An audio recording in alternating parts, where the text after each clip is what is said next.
सत्योम जय गुरुदेवाय नमः।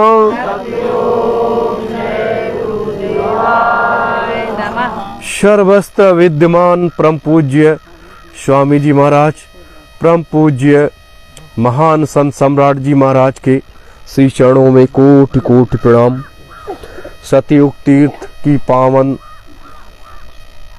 भूमि पर उपस्थित मेरे प्यारे सभी गुरु भाई बहनों को सादर सत्योम जय गुरुदेव। आदि गंगा माता गोमती के श्री चरणों में कोटि कोटि प्रणाम।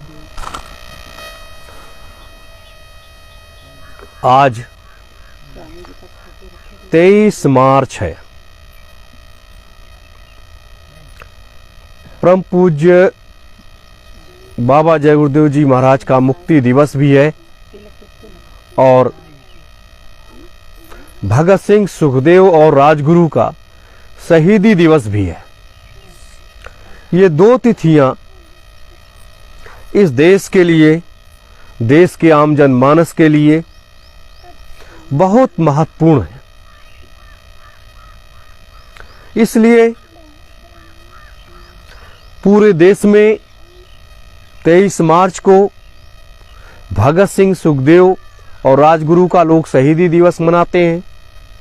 जय गुरुदेव धर्म प्रचारक संस्था और जय गुरुदेव धर्म प्रचारक संस्था से जुड़े हुए परम पूज्य स्वामी जी महाराज से जुड़े हुए लाखों करोड़ों करोड़ों लोग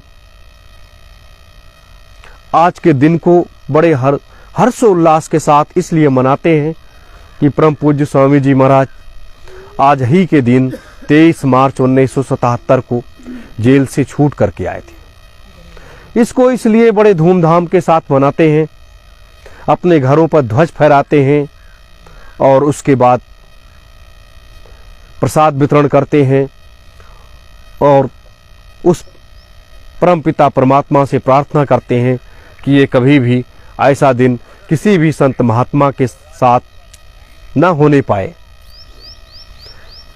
ये बात बहुत पुरानी है। जब परम पूज्य स्वामी जी महाराज 1952 से अपने अभियान को लेकर के आगे बढ़े, उस समय भारत में कई विसंगतियां थीं। बड़े पैमाने पर मठ और मंदिरों का एक अलग से व्यवस्था थी। कान फूंकने वाले तमाम गुरु थे। लेकिन उसी बीच में परम पूज्य स्वामी जी महाराज का आगमन हुआ और वो ये ऐसे समय हुआ कि जब इस देश को आवश्यकता थी तो परम पूज्य स्वामी जी महाराज जो है अपने आध्यात्मिक अभियान और राजनीतिक अभियान दोनों को साथ लेकर के चले। उन्होंने धर्म नीति और राजनीति दोनों साथ लेकर के वो आगे बढ़े। देश के राजनेताओं को भी आगाह करके थे और आम जनमानस को अध्यात्म का और धर्म का पाठ पढ़ाते थे कि आप इस मृतलोक में किस लिए आए हो, किस लिए आपको भेजा गया है, आपका काम क्या है और कितने समय के बाद आप अपने जो असली घर है वहां आप चले जाओगे। इससे सरकार को परेशानी होने लगी। परम पूज्य स्वामी जी महाराज ने जम करके शराब और मांस का बहुत जबरदस्त विरोध किया कि हमारे देश में शराब न बननी चाहिए और न बिकनी चाहिए और न बूचड़खाने चलने चाहिए और न मांस का व्यापार होना चाहिए। इस पर जो इससे जुड़े हुए लोग थे या हमारी सरकारें थीं, वो जो है हर तरीके से परम पूज्य स्वामी जी महाराज के खिलाफ में होती चली गई। उनके खिलाफ में तमाम प्रोपोगंडा तैयार किया गया, यानी उनको कितने वैसे शब्दों से नवाजा गया जिन शब्दों को हम अपने मुखारबिंद से कह नहीं सकते। यहां तक कि जिन लोगों ने उनसे गुरु मंत्र ले लिया या उनके सानिध्य में चले गए, उनको भी लोगों ने अपनी जाति से अलग किया, खान पान से अलग कर दिया। इस तरीके से लोगों ने परेशान किया। उच्च कास्ट के लोगों ने किया तो लोगों ने कहा ये तो धोबी है और धोबी को लोगों ने अपना गुरु बना लिया। तो उस समय क्या था कि कुल गुरुओं की प्रथा होती थी और उन्हीं से लोग नामदान लेते थे। तो ऐसी कुरीतियों को स्वामी जी महाराज तोड़ रहे थे और लोग उनके साथ लाखों लाखों लोग जुड़ रहे थे। तो और राजनीतिक अभियान में देश के राजनेताओं को आगाह करते थे कि आप ये गलत कर रहे हो, ये चीज देश में नहीं होना चाहिए, ये ऐसे होना चाहिए, वो ऐसे होना चाहिए। और उधर आज जो लोग संगत के लोग जो इन बातों को जानते नहीं, वो लोग तरह तरह की बातें विरोध करते हैं। नेताजी सुभाष चंद्र बोस का जबरदस्त प्रचार किया स्वामी जी महाराज ने 1952 से लेकर के 1983 तक नेताजी सुभाष चंद्र बोस का जबरदस्त प्रचार किया। खुलेआम उन्होंने नेताजी सुभाष चंद्र बोस के बारे में आम जनता को बताना शुरू किया। इंदिरा सरकार परम पूज्य स्वामी जी महाराज से बौखलाने लगी, डरने लगी। जैसे आज नरेंद्र मोदी की सरकार, भारतीय जनता पार्टी की सरकार भारतीय सुभाष सेना से डरना शुरू कर दिया है, उसी तरीके से स्वामी जी महाराज से उस समय इंदिरा सरकार डरने लगी। तो एक ब्रिटिश गवर्नमेंट का एक दबाव आया भारत में जनसंख्या को लेकर के, लोगों को नसबंदी करना शुरू कर दिया गया। वो बड़े उससे लागू कर दिया गया देश के ऊपर। जैसे नरेंद्र मोदी जी ने नोटबंदी का लागू किया और कोरोना को एक झूठा बहाना बना करके देश को उसमें आग में झोंक दिया, वो लागू किया। उसी तरीके से उस समय इंदिरा जी ने नसबंदी का एक प्रोग्राम लागू किया। यानी यहां तक दबाव बना दिया गया कि जो लोग नौकरी कर रहे हैं, अगर नसबंदी नहीं कराएंगे तो उनको नौकरी से हटा दिया जाएगा। आम जनता को एक नियम बना दिया गया कि जैसे आज ये वैक्सीन लगाई जाती है जबरदस्ती, वैसे था कि जबरदस्ती पकड़ पकड़ करके लोगों को उनकी नसबंदी किया जाए, जनसंख्या को नियंत्रण किया जाए। तो उस समय परम पूज्य स्वामी जी महाराज में सबसे पहला विरोध किसी राजनीतिक पार्टी ने नहीं किया था। जैसे आज हिंदुस्तान के सभी राजनीतिक पार्टियां और सभी धर्मों के लोग, सभी पंथ मत मतांतरों के लोग इन चोर राजनेताओं के साथ में खड़े हैं। उसी तरीके से उस समय इंदिरा की आवाज को दबाने की किसी के अंदर हिम्मत नहीं थी। सबसे पहले परम पूज्य स्वामी जी महाराज ने आवाज उठाया कि इंदिरा सरकार ये सरासर गलत कर रही है और इस कार्य को हम होने नहीं देंगे, ये परमात्मा के कार्यों में विघ्न डाल रही है। तो संगत के साथ जुड़े हुए लोग, उस समय इतना बड़ा आम जन समुदाय नहीं था, ज्यादा ज्यादा 8-10 लोग, 10 लाख लोग से कम लोग संख्या में थे। तो उस समय स्वामी जी महाराज ने आदेश दिया अपने प्रेमियों को, अपने बच्चे बच्चियों को कि आप जाओ, जगह जगह छोटे छोटे कार्यक्रम करो, लोगों को बताओ और सरकार के खिलाफ में ये पर्चे बांटो। लोग दीवालों पर लिखाते थे। ऐसी स्थिति में दूसरा रास्ता बन गया। 23 जनवरी 1975 फूलबाग के मैदान में एक निश्चित किया गया कि नेताजी सुभाष चंद्र बोस का आगमन होगा, जिसमें हीरालाल दीक्षित परम पूज्य स्वामी जी महाराज का आगमन होना था। और नेताजी उस समय रूस में थे, रूस से लाहौर आए, लाहौर से वो दिल्ली आए और दिल्ली से अमौसी आए, अमौसी से फिर वो कानपुर पहुंचे फूलबाग मैदान। वो भी बड़ी लंबी कहानी है। तो वहां पर जब नेताजी पहुंचे फूलबाग मैदान में, तो जैसे गाड़ी से नेताजी उतरते हैं, वो सैल्यूट मारते हैं और परम पूज्य स्वामी जी महाराज मंच पर होते हैं। उन्होंने सैल्यूट का जवाब तुरंत सैल्यूट से दिया, तुरंत सैल्यूट मारा। उससे इंदिरा सरकार में एक हलचल मच गई उस समय देश के राजनेताओं में कि अगर काश सुभाष बाबू को यहां सामने खड़ा कर दिया गया, ये बाबा जी ने कर दिया, तब तो हमारी सब कुछ चली जाएगी। कोई भी, सारे राजनेता उस समय एकजुट होते दिखाई दिए, जैसे आज सारे राजनेता एकजुट होते दिखाई दे रहे। तो ये हालात स्थिति हुई। तो उस समय फूलबाग मैदान में कम से कम 5-6 ट्रक जूते चप्पल चलवाए गए नए, आम पब्लिक पर फेंका गया और स्वामी जी महाराज को फोर्स से सुरक्षित उतारा और सीधे मथुरा आश्रम पहुंचाया। इसको लेकर के भी स्वामी जी महाराज के अंदर एक ज्वाला जल रही थी कि इतना बृहद कार्यक्रम को इंदिरा सरकार ने जो फ्लॉप किया है और एक ऐसी महान शक्ति को आम जनता के बीच में नहीं जाने दे रही है, हमें इसका मुकाबला करना पड़ा। स्वामी जी महाराज जब मथुरा पहुंचे तो जब प्रेस वाले उनसे पूछने गए तो पहला शब्द स्वामी जी महाराज ने कहा था, आज भी संगत को ये चीजें मालूम होते हुए भी बड़े बड़े धुरंधरों को वो लोग उसको छुपाते हैं।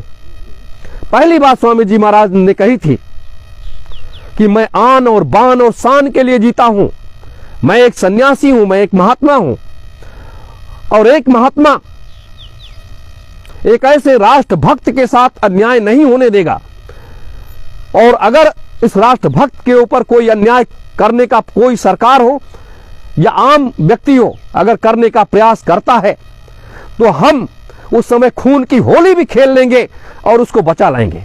ये परम पूज्य स्वामी जी महाराज ने प्रेस वालों से कहा था। एक सन्यासी अगर खून की होली खेलने के लिए तैयार हो गया तो ये लोगों को विचार करना चाहिए। आज संगत के लोग जिस तरीके से उनको नपुंसक और कायर बना दिया जा रहा है, उस पर विचार करना चाहिए कि आज हमारा देश इस दलदल में धंसता चला जा रहा है और आज लोग उनको उल्टी सीधी बातें पढ़ा करके उनको एक जगह रोक रहे हैं।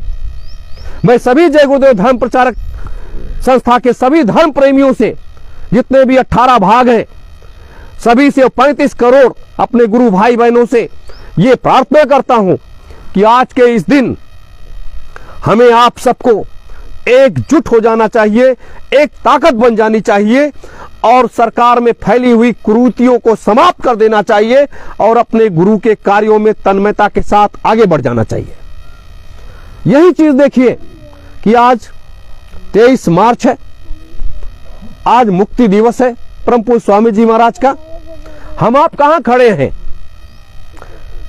हर व्यक्ति ने अपने घरों पर जय गुरुदेव धर्म प्रचारक संस्था का जो झंडा है उसको लगा करके अपने अपने हिसाब से मनाया होगा,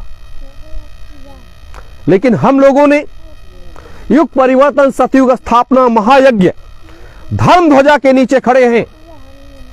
88,000 ऋषियों के यज्ञ कुंड की वेदी पर खड़े हैं और 88,000 ऋषियों की यज्ञ कुंड की वेदी पर खड़े होकर के और आज इस बात को कह रहे हैं, देश के आम जनमानस को, आम जनता को आह्वान कर रहे हैं। एक अत्याचार परम पूज्य बाबा जय गुरुदेव जी महाराज के साथ में इंदिरा जी ने किया। जब ये बातें फैल गई कि स्वामी जी महाराज ने तो यहां कह दिया है कि हम उस शख्सियत को बचाने के लिए खून की भी होली खेलने के लिए भी तैयार हैं, तो ऐसी स्थिति में, ऐसे दौर में, ऐसे समय में इंदिरा सरकार बौखला उठी और बौखलाने के बाद उसने एक आपात मंत्रिमंडल की मीटिंग बुलाई और मीटिंग बुलाने के बाद ये निर्धारण करने लगी कि हमें इस समय क्या करना चाहिए। अगर ये बाबा, ये सन्यासी आगे बढ़ चला तो लाखों करोड़ों लोग इसके पीछे चल पड़ेंगे और हमारी सरकार कहीं नहीं रह गई। ब्रिटिश गवर्नमेंट ने पूरी ताकत झोंक दिया। जो आजादी का 911 समझौता है, उस समझौते के तहत ब्रिटेन ने भी दबाव बनाना शुरू कर दिया इंदिरा सरकार के ऊपर, इंदिरा जी के ऊपर, और उन्होंने उसे लेकर के वो आगे बढ़ने लगी। मंत्रिमंडल की आपात बैठक बुलाई गई और ये निर्णय लिया गया, राष्ट्रपति को भी उसमें लिया गया कि देश में आपातकाल की घोषणा कर दिया जाए। देश में आपातकाल लगा दिया गया। जो भी कोई विरोध करता था उसको जेलों में डाल दिया जाता था। उसको इतनी यातनाएं दी जाती थी जिसकी कोई सीमा नहीं। लोगों के दाढ़ी और मोछ चिमटी से उखाड़े गए, लोगों के पैजामे पहना करके उनके अंदर छिपकली छोड़ दी गई, चूहे छोड़ दिए गए, लाठी डंडे से पिटाई की गई, कितनी यातनाएं लोगों को दी गई। स्वामी जी महाराज के बढ़ते कदम को जब लोगों ने देखा, उस समय स्वामी जी महाराज ने गुलाबी कपड़े का आह्वान किया था कि आप लोग गुलाबी जो है 2.25 मीटर का गमछा बांधना शुरू कर दीजिए। जैसे आज लाल गमछा हम लोग बांधते हैं, वैसे उस समय गुलाबी गमछे की बात किया। लोगों ने बांधना शुरू किया, जगह जगह लोग निकल पड़े, गांव कस्बों में प्रचार करने लगे। और जब इमरजेंसी लग गई, पूरा अधिकार इंदिरा सरकार के पास आ गया, सारी व्यवस्थाएं भंग कर दी गई। तो कानून तो काफी सख्त हुआ, लेकिन ये इमरजेंसी जो लगाई गई, ये बाबा जी के बढ़ते कदम को रोकने के लिए और नेताजी सुभाष चंद्र बोस को न आने देने के लिए देश में इमरजेंसी लगाई गई। फिर स्वामी जी महाराज जब नहीं माने तो अंत में स्वामी जी महाराज को गिरफ्तार कर लिया गया। तो सबसे पहले आगरा जेल में ले जाया गया। आगरा जेल में ले जाने के बाद वहां का जेलर जो स्वामी जी महाराज का आनंद भक्त था, वहीं से यह हुआ कि इनको हथकड़ी बेड़ी डाल दिया जाए।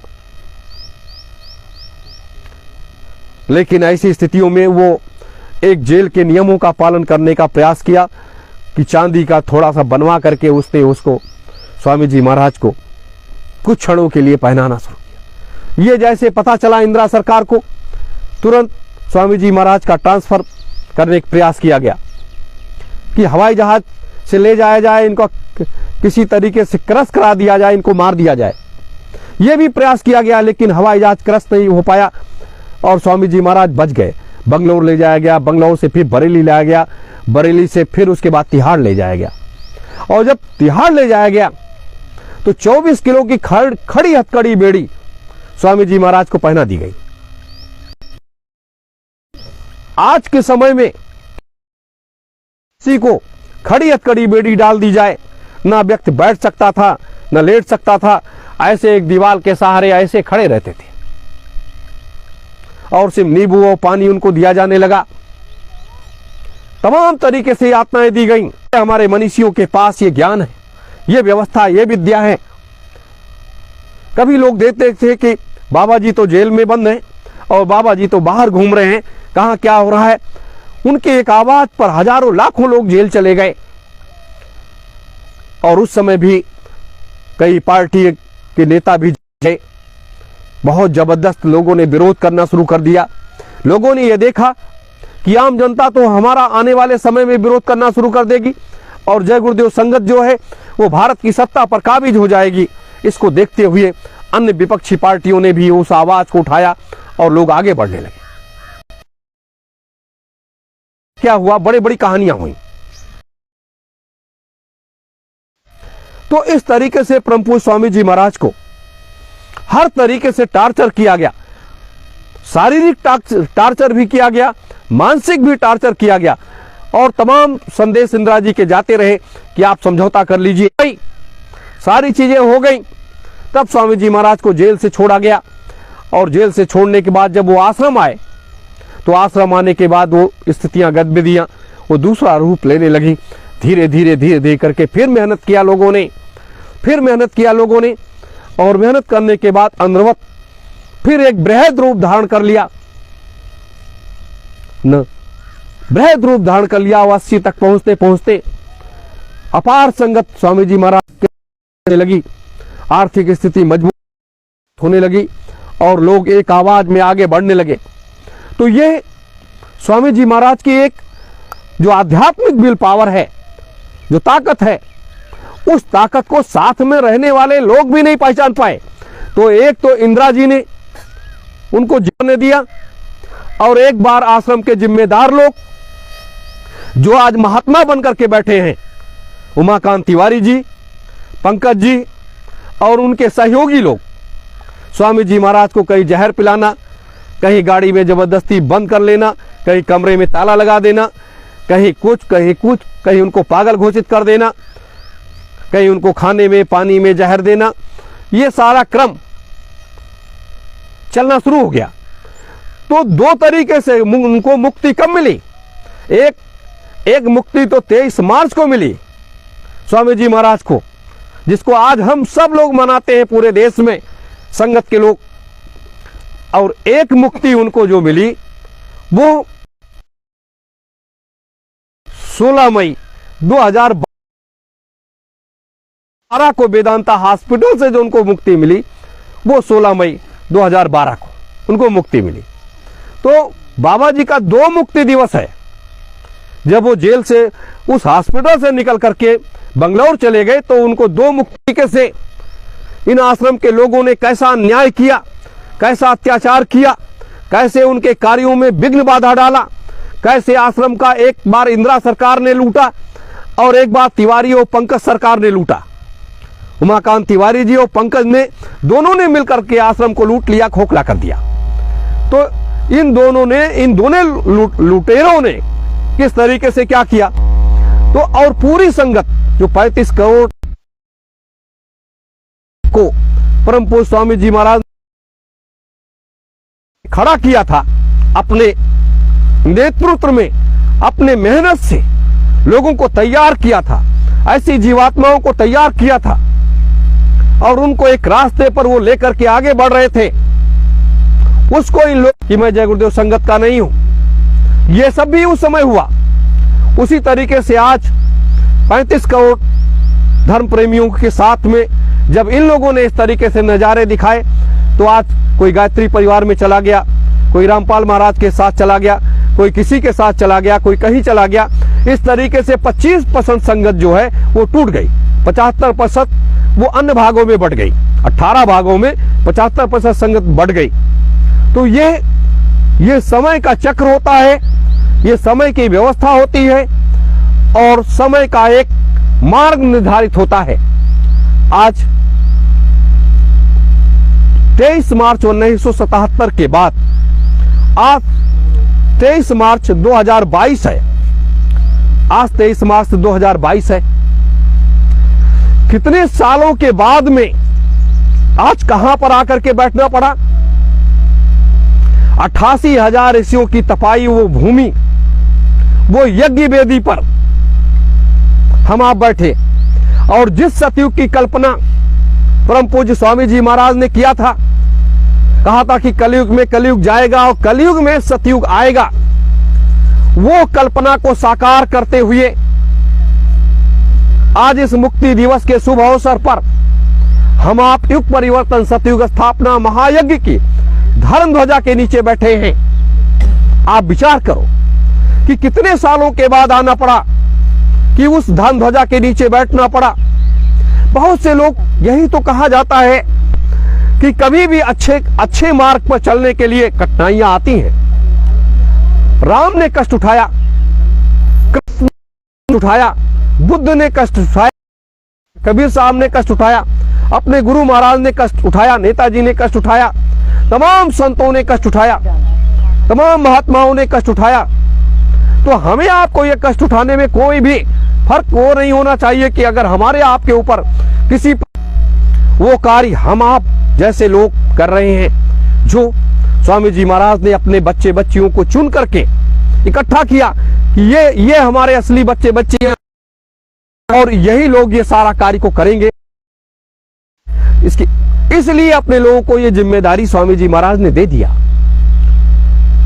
मेरे गुरु भाई बहनों, तो आज हमें ये खुश होना चाहिए कि आज का दिन हमारे गुरुदेव के जेल से जितनी बातें उन्होंने 60 वर्षों में खुले मनसों से चिल्ला चिल्ला करके कहा है, लोगों का आह्वान किया है, लोगों को रास्ता दिखाया है, तो आज हम आप सब आज उनके महान संकल्पों को पूरा करने के लिए उनके बताए हुए मार्ग पर अनवरत चलते चले जा रहे हैं। उनके सारे अधूरे कार्य पूरा नहीं हो जाते हैं, तब तक न हमें आपको चैन है। और गद्दार तो गद्दार ही होता है, गद्दार तो गद्दार होता है, डाकू तो डाकू ही होता है। उसको सिर्फ अपना मान वैभव और धन और प्रतिष्ठा दिखाई देता है। तो ये जितने लोग हैं इनको मान प्रतिष्ठा और धन दिखाई देता है और अपने बच्चे बच्चियां हैं और नकली जो लोग हैं और फसली कौन है, वो तिवारी जैसे लोग हैं कि उन्होंने फसल को काटना शुरू कर दिया। फसल तो बोया स्वामी जी महाराज ने, लेकिन फसल को उन्होंने काटना शुरू कर दिया। तो आज सब लोग फसल को काट रहे हैं। यह है कलिकाल। इसी तरीके से उनके भय से लोगों ने राम का साथ नहीं दिया। हमारे ग्रंथ जो लिखे गए हैं वो मर्यादा में लिखे गए हैं कि लोगों को यह एहसास ना होने पाए कि उस समय की आम जनता राम के साथ क्यों नहीं खड़ी हुई। तो आज जितने भी ये लोग हैं, संत महात्मा साधु सन्यासी, ये के साथ में इसलिए खड़े हैं कि अपना मान वैभव बनाए रखना चाहते हैं, अपनी मान प्रतिष्ठा बनाए रखना चाहते हैं, अपने मठ मंदिर को किसी भी तरीके से सुरक्षित रखना चाहते हैं, इसलिए ये राजनेताओं के साथ खड़े हैं। लेकिन स्वामी जी महाराज ने दुनिया की व्यवस्था को बदलने की तैयारी जो कर रही है, हो रही है, ये एक बहुत बड़ी चीज है, ये एक बहुत बड़ी चीज है। और आज इन सब चीजों के बारे में लोगों को मालूम नहीं है। तो यह हम इस 88,000 ऋषियों की यज्ञ वेदी पर खड़े होकर के इसलिए आपको बता रहे हैं कि आज इन सारी चीजों की आवश्यकता आ पड़ी है। हमें आपको भी निकलना होगा, देश के आम जनमानस को निकलना होगा, बच्चे बच्चियों को, सबको जो जहां है वहीं से उसको आवाज लगाना पड़ेगा। तब ये राष्ट्र, ये दुनिया, ये जो बदलने की तरफ हम आप आगे बढ़ रहे हैं। अभी हो सकता है कि हमारी सरकारें और तीव्र गति से हम सरकार का विरोध करेंगे, सरकार हमारा विरोध करेगी, अपने में से तमाम लोगों को खरीद फरोख्त करेगी। ये भी मत सोचिए बहुत से लोगों को खरीदेगी वो, जैसे तिवारी पंकज को खरीद लिया, रतन बाबा को खरीद लिया, तमाम लोगों को खरीद करके उसने अलग कर दिया, सबको खरीद लिया। वैसे अपने में भी बहुत से लोग बिकेंगे, बहुत से लोग बिकेंगे, उसकी चिंता नहीं है। हमें सिर्फ एक चिंता है, सिर्फ अपने कार्य की, अपने लक्ष्य पथ को हमें आगे बढ़ना। मेरे धर्म प्रेमी गुरु भाई बहनों, तो ये अपने महापुरुषों का ये त्याग है, बलिदान है। और आज सोचिए इतना सब कुछ करने के बाद और आज एक जगह जाकर के बैठ जाना, सिद्धाश्रम में, सिद्धाश्रम की उस महात्माओं की उस गुफा में जाकर के बैठ जाना और बैठ करके वहां की सारी व्यवस्था का संचालन करना और उन तमाम आध्यात्मिक शक्तियों को इकट्ठा करके एक सूत्र में बांध लेना और फिर उनको एक मार्ग पर लेकर के चलना, ये उस कार्य में लग गए। हम आप इस कार्य में लग गए और वो उस कार्य में लग गए। तो बाप और बेटे दोनों तरफ आगे आगे लग गए, लोग अपने अपने कार्य को संभाल लिया और अपने अपने कार्यों में लग गए। जो जिसका काम था वो लग गए। और उन लोगों का, लुटेरों का काम था, वो तो लूट ही रहे, वो तो लूट ही रहे खुलेआम, और संगत भी लुटा रही है उनको, संगत भी लुटा रही है। तो यह एक व्यवस्था है, ये एक मार्ग है। इस तरीके से यह हर युगों में हुआ है ऐसा, और ये वर्तमान में भी हो रहा है, इसकी कोई चिंता नहीं है। जब आजादी की लड़ाई, आज भगत सिंह का शहीदी दिवस है, भगत सिंह सुखदेव राजगुरु का, जब आजादी की लड़ाई लोग लड़ रहे थे, कांग्रेस पार्टी भी लड़ रही थी, क्रांतिकारी भी लड़ रहे थे, छोटे छोटे भागों में लोग लड़ रहे थे।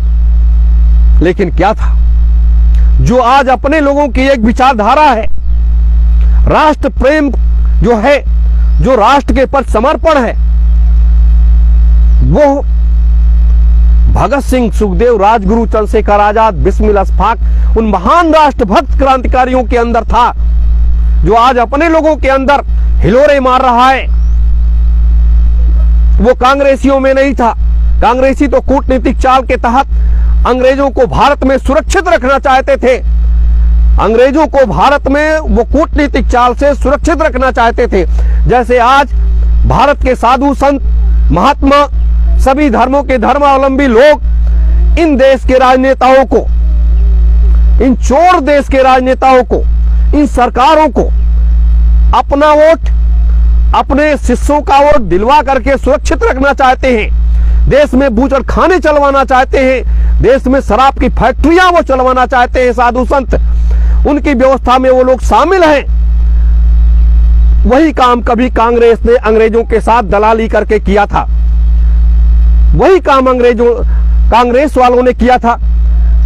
और भगत सिंह, चंद्रशेखर आजाद, बिस्मिल अशफाक, रोशन लाहिड़ी जैसे लोग, वो हजारों युवा, उनका एक लक्ष्य था कि अंग्रेज कल नहीं आज हमारे देश से जाना चाहिए, अंग्रेजों को भारत से जाना चाहिए, और हम इनको भगाने के लिए मुझे किसी भी सीमा तक चले जाना पड़े, किसी भी सीमा तक चले जाना पड़े, इसलिए उन्होंने बंदूक और तलवारें उठाई थी कि अंग्रेजों का जवाब जैसे वो देते थे वैसे वो देते थे। उनके अंदर राष्ट्रभक्ति थी, लेकिन कांग्रेस कभी भी उन राष्ट्रभक्त क्रांतिकारियों के साथ में खड़ी नहीं हुई। महात्मा गांधी जैसे लोग, भगत सिंह, चंद्रशेखर आजाद, इन जैसे महान राष्ट्रभक्त क्रांतिकारियों का विरोध करने में लग गए। कांग्रेस के सभी लोग लग गए। वो एक दौर था, जैसे आज अपने लोगों का सब लोग विरोध कर रहे हैं। जैसे रतन बाबा ने जब वहां गोंडा में कार्यक्रम किया, सपा वालों ने कार्यक्रम करवाया, पूरा पैसा उसने खर्च किया, तो क्या हुआ? रतन बाबा से लोगों ने पूछा तो उन्होंने कहा देखते हैं कि ये सुभाष सेना वाले कैसे देश में शराब और मांस ये बंद करवा देंगे। सोचिए, एक साधु का वेश रखने वाला व्यक्ति अगर ये कह दे कि देखते हैं कि सुभाष सेना के लोग कैसे देश में शराब और मांस बंद करवाएंगे, कितनी बड़ी चीज हो गई, कितनी बड़ी बात उन्होंने कही कि अब सुभाष सेना वालों को देखेंगे कि देश में शराब और मांस। तो इससे क्या सिद्ध होता है कि ये लोग शराबी मांसाहार का व्यापार करने में सब लगे हुए हैं, सिर्फ अपना धन कमाई कर रहे हैं। तो यही स्थिति इस समय वर्तमान की भी चल रही है, वैसे जो कभी अंग्रेजों के समय में चला करती थी। लेकिन भगत सिंह ने जिस तरीके से अपनी विचारधारा असेंबली में भी रखा और उसके बाद जब उनको गिरफ्तार किया गया तो कोर्ट में भी जाकर के उन्होंने अपनी वही बात मजबूती के साथ कही। जजों की हालत खराब हो गई। भगत सिंह, सुखदेव, राजगुरु, 3 व्यक्ति गिरफ्तार किए गए। पूरी दुनिया में भगत सिंह हो गए। पूरी दुनिया में गांधी का स्तर जमीन पर आने लगा, कांग्रेसियों का स्तर जमीन पर आने लगा। लोग कांग्रेसियों को डंडे मारने लगे, कांग्रेसियों को डंडे मारने लगे, उनका विरोध करने लगे। वो दौर आया तो उन्हीं कांग्रेसियों ने मिलकर के, गांधी जैसे लोगों ने मिलकर के भगत सिंह को जबरदस्ती फांसी पर चढ़वा दिया।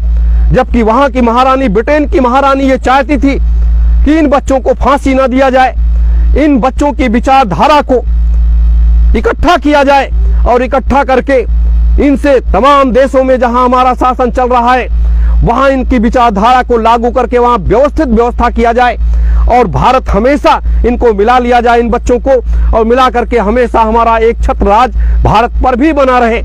ये वहां की महारानी की विचारधारा थी।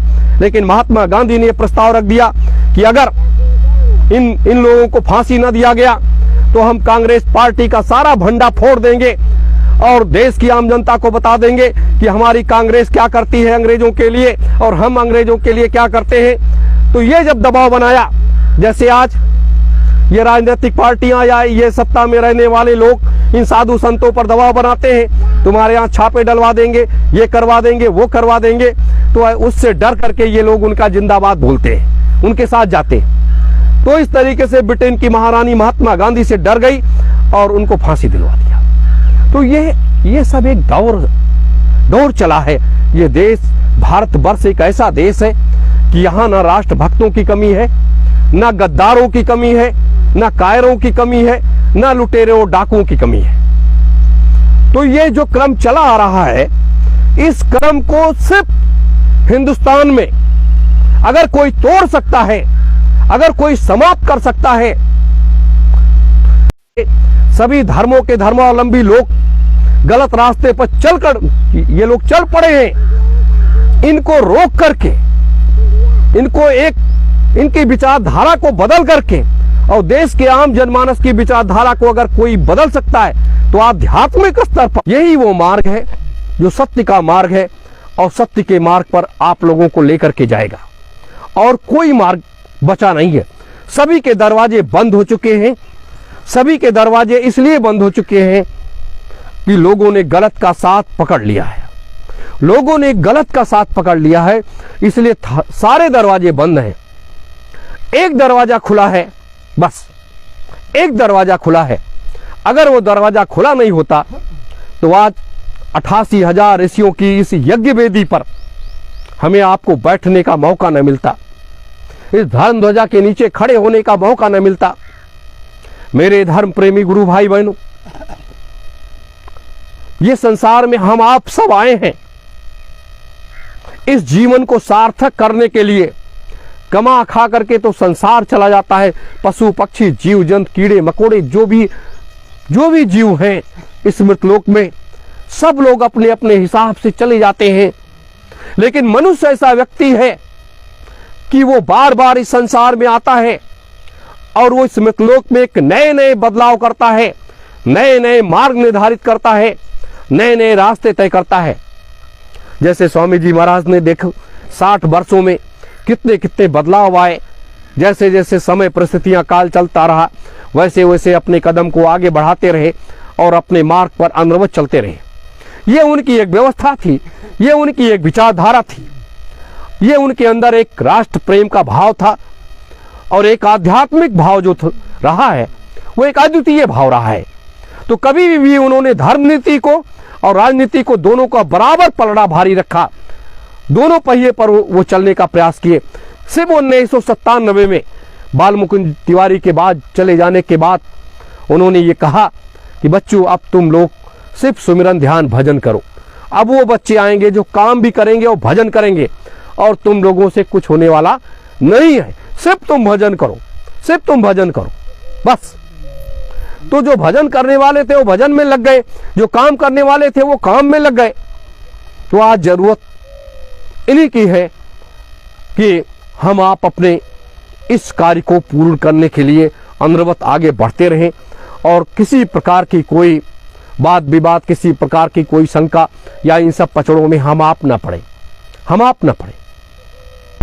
क्योंकि जब भी कोई अच्छी आवाज उठती है तो उसका विरोध होता है। आपको मैंने बताया ही कि स्वामी जी महाराज का विरोध क्यों हुआ, कि उन्होंने उस समय आवाज जो इंदिरा जी ने गलत कदम उठाया उसका विरोध किया, नेताजी को रोकने का प्रयास किया उसका विरोध किया, तो इंदिरा सरकार बौखला गई। तो उसी तरीके से जब हम इस सरकार का विरोध करेंगे, इस सरकार के खिलाफ में काम करेंगे और ऐसे धर्मावलंबियों का पोल खोलेंगे, आम जनता को बताएंगे इनके बारे में कि ये लोग करते क्या हैं, तो लोग आपका विरोध करेंगे। तो हमें उनके विरोध से घबराना नहीं है, हमें अपने अंदर और उसका दुगना हिम्मत और साहस पैदा करना है कि कुछ भी हो हम तो अपने गुरु के दीवाने हैं, हम तो अपने पिता के दीवाने हैं, हमें अपने पिता के महान संकल्पों को पूरा करना है। जब ये सोच, ये भाव आपके अंदर आएगा तब आप के अंदर वो जोश और जज्बा जगेगा और वो मालिक, आपका पिता, आपका गुरु आपके अंदर इतनी शक्ति दे देगा, इतनी शक्ति दे देगा कि आप उस शक्ति के बल से बड़ा काम कर सकते हो। क्योंकि ये समय बदलाव का है, ये समय परिवर्तन का है। कहने से परिवर्तन नहीं होता है कि आप कहते रहे परिवर्तन परिवर्तन, कलयुग जाएगा सतयुग आएगा, कलयुग जाएगा सतयुग आएगा। जैसे रतन बाबा ने एक नारा दिया, कलयुग जा रहा है सतयुग आ रहा है, कलयुग जा रहा है सतयुग आ रहा है। तो इस तरीके कहने से नहीं होगा, इसको कर्म के पथ पर, इसको धरातल पर उतारना पड़ता है, इसको धरातल पर उतारना पड़ता है, ऐसे नहीं उतरता ये। अगर राम ने कर्म नहीं किया होता, कृष्ण ने कर्म नहीं किया होता तो राम अयोध्या में बैठे रहते, कृष्ण मथुरा में बैठे रहते, कुछ नहीं होता। इसको धरातल पर उतारना पड़ेगा। और जिन लोगों के अंदर ये भाव जागता है कि स्वामी जी महाराज तो सब कुछ करेंगे, हमें क्या करना है, वो लोग क्या हैं? वो लोग कायर हैं। वो सबसे कमजोर व्यक्ति है जो ये कहता है कि अपने पिता से कहता है कि आप करो, आप करो। ऐसे कायर व्यक्तियों, वो पिता क्या सोचता होगा। इसीलिए कहा गया कर्म के क्षेत्र में और रण के क्षेत्र में हमेशा व्यक्ति को अपने कदम आगे बढ़ाते रहना चाहिए। तो ये सब जो कुछ यहां लोग पदाधिकारी कार्यकर्ता लोग कार्य योजनाओं को तैयार करते हैं, उसको धरातल पर उतारते हैं और उसको आगे लेकर के आगे बढ़ने की तैयारी करते हैं। तो ये इन्हीं व्यवस्थाओं के तहत ये सारी व्यवस्था जुड़ी हुई है कि हमें इसको धरातल पर उतारना है, इसको धरातल पर उतारना है। जैसे ये धर्म ध्वजा लगाई गई औरंगजेब के शासन से ये बंद पड़ी ये व्यवस्था, इसको अपने लोगों ने जगाया, इसको जगाया, यहां पर एक ध्वज लगा दिया। ये देखने को तो कपड़ा है, लेकिन ये पूरे संसार को दिशा देता है, पूरे संसार को रास्ता दिखा रहा है और पूरे संसार को चैलेंज कर रहा है कि अगर किसी में है हिम्मत तो आओ मुकाबला करो। ये पूरे जब से ये लगा है, आप देख रहे हो क्या हो रहा है। विगत 4 सालों में देश और दुनिया की व्यवस्था को आपने देखा है कि क्या हो रहा है। अभी जो तृतीय विश्व युद्ध की थोड़ी सी चिंगारी जली है, थोड़ी सी चिंगारी तृतीय महायुद्ध की जली है, पूरी दुनिया की हालत खराब है। और जितने भी अणुबम, परमाणु बम, कीटाणु बम, हाइड्रोजन बम, न्यूक्लियर बम, तमाम बम लोग बना बना करके रखे हैं, इसका क्या होगा? कहीं ये सब दग जाएंगे और जब ये दगेंगे तो ये पृथ्वी वीरान हो जाएगी, कुछ नहीं बचेगा। पेड़ पौधे, पशु पक्षी, जीव जंतु, कीड़े मकोड़े सब समाप्त हो जाएंगे। 1 सेकंड में देखते देखते सब कुछ जल करके खाक हो जाएगा। 3-4 किलोमीटर नीचे तक का भी सब खाक हो जाएगा जल करके।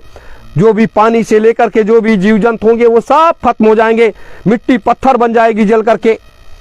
इस तरीके से ये जो बना करके लोग रखे हैं, ये तृतीय महायुद्ध कहने के लिए तो बहुत आसान है, लेकिन जब उसकी कल्पना होती है, इसीलिए महात्माओं ने हर संभव प्रयास किया बचाने के लिए, पूरी ताकत लगा दी। इन दोनों महापुरुषों ने तो पूरी ताकत लगा दी बचाने के लिए कि किसी तरीके से ऐसा विनाश लीला ना हो, नहीं तो आगे चल करके कई लाख वर्ष के बाद एक नई सृष्टि का सृजन करना पड़ेगा, एक नई व्यवस्था बनानी पड़ेगी। तो इससे बचाने के लिए हर संभव प्रयास वो बराबर करते चले आए।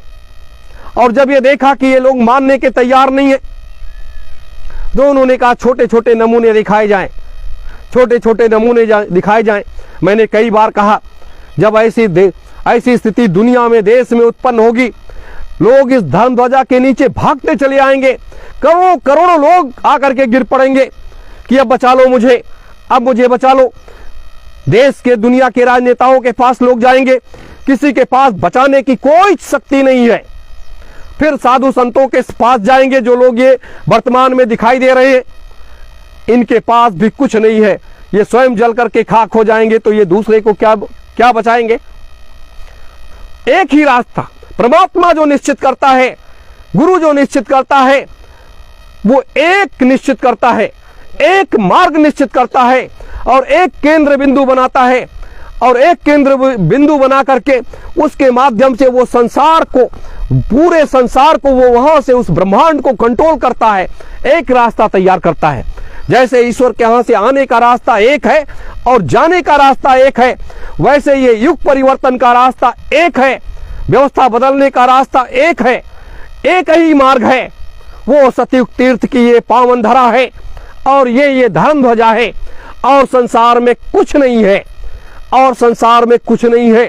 ये चीजें हमें आपको भी मान करके चलना चाहिए और संसार के लोगों को भी ये चीज मान करके चलनी चाहिए कि जितने भी धर्म पथ हैं, जितने भी मार्ग हैं, उन लोगों ने उस मार्ग को चुना ही नहीं है। युग परिवर्तन के मार्ग को अगर किसी ने चुना है तो वो संत सम्राट जी ने और बाबा जी ने चुना है, और किसी ने नहीं चुना है। और ना किसी के पास वो रास्ता है, ना किसी के पास वो योजना है। तो ये हम आप सब, ये जो तृतीय महायुद्ध आने वाले समय में देखते देखते एक बृहद रूप ले लेगा और पूरा संसार इसके चपेटे में आएगा, तो उससे बचने के लिए, उससे सुरक्षित रहने के लिए जो यहां से एक नई अनुभूति, नया मार्ग गुरु पूर्णिमा में निकलेगा, वो पूरे संसार को एक रास्ता दिखाएगा, एक रास्ता दिखाएगा। इसलिए मेरे धर्म प्रेमी गुरु भाई बहनों, हम आप सब एक व्यवस्थित रहना सीखें और अपने इस मार्ग पर चलना सीखें। कौन अच्छा कह रहा है, कौन बुरा कह रहा है, उसको तो परमात्मा स्वयं सजा देगा, उसको तो स्वयं दंड देगा। जैसे स्वामी जी महाराज के साथ इंदिरा गांधी ने अत्याचार किया। स्वामी जी महाराज ने न श्राप दिया न आशीर्वाद दिया। इंदिरा जी खुद गई उनके पास आशीर्वाद मांगने के लिए कि हमें आशीर्वाद दे दो और हम पुनः प्रधानमंत्री बन जाएं देश की। और मुझे तो कुछ मालूम नहीं था कि आपके साथ ऐसा ऐसा अत्याचार हुआ। स्वामी जी महाराज ने कहा, बच्चा जाओ, बंद तो जाओगी लेकिन तुम बूचड़ खाने और शराब फैक्ट्रियां बंद कर देना। वहां उनके चढ़ पकड़ करके वो कह करके आई, लेकिन नहीं मानी। लेकिन परमात्मा देखता है। तो जितना अत्याचार स्वामी जी महाराज के साथ किया उन्होंने, उस परिवार का क्या हुआ, महाविनाश हो गया। कितनी गोलियां सीने पर उतर गईं, क्या क्या हुआ। तो उसी तरीके से ये एक वो है। तो जो जैसा कर्म करेगा वैसा फल तो उसको मिलेगा ही। लेकिन हम आप कुछ नहीं कहेंगे, लेकिन वो परमात्मा देखता है। सजा देने के लिए वो बैठा है, और वो जब सजा देता है तब वो छोड़ता नहीं है। वो सबका बदला एक साथ ले लेता है। तो ऐसे लोगों से हमें सावधान और सतर्क रहना चाहिए। ऐसे दुराचारी, ऐसे पापियों से, या ऐसे भ्रष्ट राजनेताओं से भी, या आम जनमानस में जो ऐसे गलत लोग हैं उनसे भी हमें बचना चाहिए। बस इन्हीं शब्दों के साथ आप सभी गुरु भाई बहनों